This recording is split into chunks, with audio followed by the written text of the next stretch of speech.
स्त्री माँ बनना चाहती है। हर स्त्री का एक सपना होता है कि मैं माँ बनूं। शादी के बाद, विवाह के बाद हर स्त्री का सपना होता है मैं माँ बनूं, पुत्रवती बनूं। कुछ माताएं बन जाती हैं और कुछ माताएं नहीं बन पाती। जो बन जाती हैं लोग कहते हैं भाग्यशाली है तेरे घर बेटा हुआ, और जिनके घर कुछ नहीं होता लोग कहते हैं तू अभागिन है, तेरे घर कुछ नहीं है बेटा बेटी, भगवान रूठा है तुझसे। ऐसा कह कह के ना उसकी जान ले लेते हैं ये दुनिया वाले। जबकि यहां एक बात बहुत समझने की है मां, मैं हर कथा में ये बात कहता हूं क्योंकि मेरे द्वारा किसी मां को सुकून मिलता है। ये बात मैं केवल अपनी माओं के लिए कहता हूं जिनके कोई संतान नहीं है, जो संतान के लिए रोती हैं। इन माताओं को इस बात से शांति मिलती है, इसलिए दास अनिरुद्ध ये बात कहता है। पर ये बात मन से नहीं कहता मैं, शास्त्रों की बात है। शास्त्र कहते हैं कि आप लोग रोती हो बेटा मिल जाए, बेटा मिल जाए। जरा बताइए मीराबाई के कौन सा बेटा था? कहती हो ना बेटा होगा तो भाग्यशाली हो, नहीं तो अभागी हो, अभागिन हो। यदि बेटा ना होने से स्त्री अभागिन होती है तो क्या मीराबाई भी अभागिन थी? बताइए, मीराबाई के बेटा था। मेरी मां, आपका भाग्यशाली होना, आपका अभागिन होना, पुत्र से कोई संबंध नहीं। आपके भाग्य का अभाग्य का संबंध है। जिसका हरि से रिश्ता नहीं जुड़ा वो अभागी है, और जिसका गोविंद से रिश्ता जुड़ गया वो भाग्यशाली है। मीराबाई के संतान नहीं थी, फिर भी वो भाग्यशाली थी कि नहीं बताओ? क्यों थी? क्योंकि उसका रिश्ता गोविंद। मेरे तो गिरधर गोपाल दूसरो ना कोई। बेटों के लिए रोते हैं हम लोग, बेटा बेटा बेटा। क्या होता है आजकल के बेटे लात मार रहे हैं। इन बेटों ने सेवा करी होती अपने माँ बाप की तो क्या ये वृद्धाश्रम बनाने की जरूरत पड़ती? वृद्धाश्रम कभी नहीं बनवाना चाहिए, कभी नहीं बनाना चाहिए भक्तों।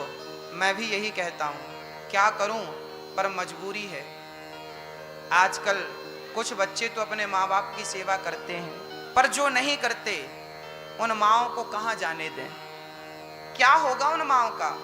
बस ये उन माओं के लिए।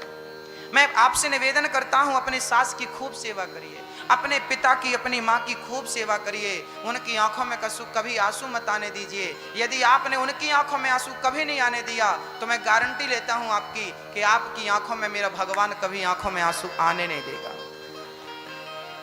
और बेटा, जरूरी नहीं है कि आप संतान उत्पन्न करें।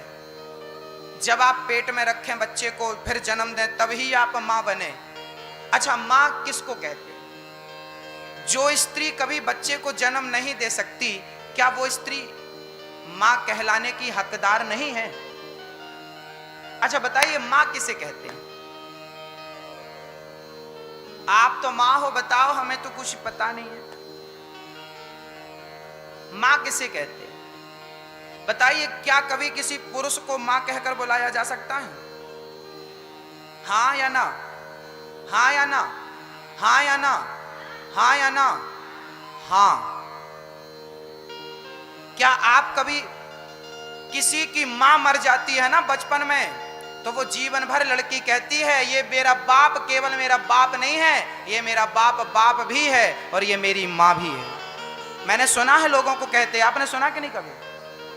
मैंने सुना है, शायद मैं कंफ्यूज हूं कि क्लियर हूं? बताइए, क्लियर हूं ना? बस। भगवान कृष्ण पुरुष थे ना, भगवान राम पुरुष थे ना, भगवान विष्णु पुरुष है ना। यदि भगवान पुरुष हैं तो भगवान को क्यों कहा जाता है त्वमेव माता च पिता, मात पिता तुम मेरे, शरण गहुम किसकी तुम बिन और न दूजा, मात पिता तुम मेरे, शरण गहूं मैं किसके। तुम बिन और ना दूजा, आस करूं मैं किसकी, ओम जय जगदीश हरे। यदि पुरुष कभी मां नहीं बन सकता तो फिर मेरा राम तो पुरुष है, मेरा कृष्ण तो पुरुष है, मेरे नारायण तो पुरुष है, वो मां कैसे बन गए प्रभु, आप मां कैसे बन गए?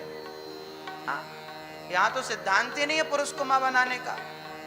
भगवान बोले ये लोग मां की परिभाषा नहीं जानते। ये लोग समझते हैं कि तुम बच्चा पैदा कर दो, 4 5 6 8 10 मां बन जाओ, कम से कम एक, अधिक से अधिक जितना। ये लोग ऐसी परिभाषाएं करते हैं, ऐसी व्याख्याएं करते हैं, गलत व्याख्या है ये। जिसके अंदर ममता होती है, जिसके अंदर प्रेम होता है और जो सबको पुत्र की दृष्टि से देखने की सामर्थ्यता रखता है, उसे हम मां कहकर बुला सकते हैं, चाहे वो स्त्री हो चाहे वो पुरुष। बच्चा पैदा करने से कोई मां नहीं बनती, करुणा होनी चाहिए, प्रेम होना चाहिए, हृदय में प्यार होना चाहिए।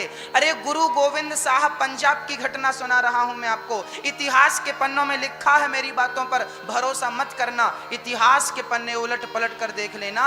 गुरु गोविंद साहब की पत्नी, गुरु गोविंद साहब के बच्चों को मुगलों ने, जब मुगलों का शासन था तो गुरु गोविंद साहब के 2 बच्चों को मुगलों ने दीवार पर जिंदा चुनवा दिया था। सुना होगा कभी आप लोगों ने, जिंदा दीवार पर चुनवा दिया था। पत्नी रोती रोती आई, गुरु गोविंद साहब की पत्नी रोती रोती आई, गुरु जी सुनिए सुनिए, वो आपके 2 बच्चे तो युद्ध में मारे गए और 2 बच्चे बचे थे मेरे जिगर के टुकड़े, उनको भी वो मुगल दीवार में चुनवा रहे हैं, आप कुछ करते क्यों नहीं? गुरु गोविंद साहब अपनी पत्नी को बिठाते हैं पास में, यहां बैठ, पगली रोती क्यों है, आंसू पहुंच रहे हैं, क्यों रो रही है? मेरे बेटे जिंदा चुनवा रहे हैं, बच्चे आंखों के सामने मर रहे हो और कोई मां खुश रह सकती है? आप कैसे निर्दयी पिता हो? गुरु गोविंद साहब बोले, देख देवी, दर्द तो मुझे भी है उनका, कष्ट तो मुझे भी है उनका, ये बता कि तेरे बच्चे कितने हैं? मेरे 4 बच्चे थे, 2 मर गए, 2 जिंदा हैं, ये भी मर जाएंगे। गुरु गोविंद साहब ने कहा कि ऐसे कितने बच्चे अपने वतन के लिए शहीद हो चुके हैं, ऐसे कितने बच्चे अपने वतन के लिए मर गए हैं। पगली, जो मर गया उसे छोड़, अभी तेरे 4 बच्चे मरे हैं, ये समझ के यहाँ हर बालक तेरा ही बेटा है, हजारों बालक तेरे जिंदा हैं, रोती क्यों है? ये सारे बच्चे तेरे ही तो हैं। यहां जितनी माताएं बैठी हैं ये मेरी मां है, यहां जितने पुरुष बैठे हैं वृद्ध सब मेरे पिता हैं, यहां जितने नौजवान दोस्त बैठे हैं सब मेरे भाई हैं, यहां जितनी कन्याएं बैठी हैं सब मेरी बहन हैं। अब बताइए, इस दृष्टि से आप कौन हो गए? आप मेरा परिवार हो गए कि नहीं? मेरी मां मानो तो मैं गंगा मां हूं, ना मानो तो बहता पानी, बस मानने की बात है। तुमने केवल 2 को ही अपना बच्चा माना है, दिमाग को सेट कर रखा है, मेरे 2 बच्चे हैं। अरे भारत का हर बालक आपका बेटा है, स्वीकार कर लो, सब आपके हैं, गैर कौन है ये तो बताओ। हमने तो बचपन में गीत सुना था कि ज्योत से ज्योत जलाते चलो और प्रेम की गंगा राह में आए, जो दीन दुखी सबको गले से।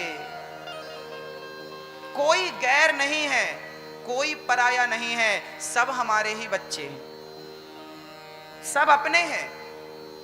एक बात बताना, किसी को फोड़ा हो जाता है ना, फोड़ा, मावाद बहती है, व्हाइट कलर की मावाद, उसको देख के ना घिन आती है आपको और बहुत सारे लोगों को घिन आती है। किसी की माँ बात बह रही हो तो आप साफ करेंगे उसको? घिन, नहीं नहीं नहीं, साफ जरा उस तरफ रखो अपना हाथ, हम भोजन कर रहे हैं, अच्छा नहीं लग रहा। लेकिन डॉक्टर उसी माँ बात को बड़े प्यार से साफ करता है। डॉक्टर से पूछो, क्यों डॉक्टर साहब, हमें तो घिन आ रही थी, आपको घिन नहीं आ रही है? बताइए, घिन नहीं आ रही है ना उसको? क्यों? भक्तों, आपके बच्चे को कुछ हो जाए तो क्या आप उसको साफ नहीं करोगी? क्योंकि वो आपका बच्चा है। पर किसी और को हो जाए तो नहीं, हम देखेंगे नहीं, हम सिर ऐसे कर लेंगे, नहीं, हम नहीं देखेंगे। ये अपना पराया क्यों? सबको ईश्वर नहीं बनाया है। ये मनुष्य दुनिया में किसी फैक्ट्री में नहीं बनते, सबको भगवान बनाता है। सब भगवान के हैं, सबसे प्यार करो, भगवान की दृष्टि से प्यार करो। सिय राममय सब जग जानी, सबसे प्यार करो, नफरत किसी से मत करो। डॉक्टर की तरह समभाव रखो। सारे दुख दर्द तकलीफ, सबका दुख दर्द। अरे जो इंसान के दुख को ना समझ पाया, इंसान के दर्द को ना समझ पाया, जो इंसान में भगवान को ना देख पाया, वो पत्थर में भगवान को देख लेगा? बताइए। इसलिए हाथ जोड़ता हूं कि केवल अपने बेटे को ही अपना मत मानिए। हर बेटा आपका ही है, हर बेटी आपकी ही है। हर ये वृद्ध, जितनी वृद्ध माताएं हैं, ये सारी माताएं हमारी ही तो हैं, आपकी हैं क्या? बस मैं गर्व से कहूं कि ये मेरी है, आप गर्व से कहो कि आपकी हैं। जिस दिन हम सब कहने लगेंगे कि ये सारी माताएं मेरी हैं, सारी बहनें मेरी हैं, सारे बेटे मेरे हैं, बस उस दिन भारत भारत नहीं रहेगा, ये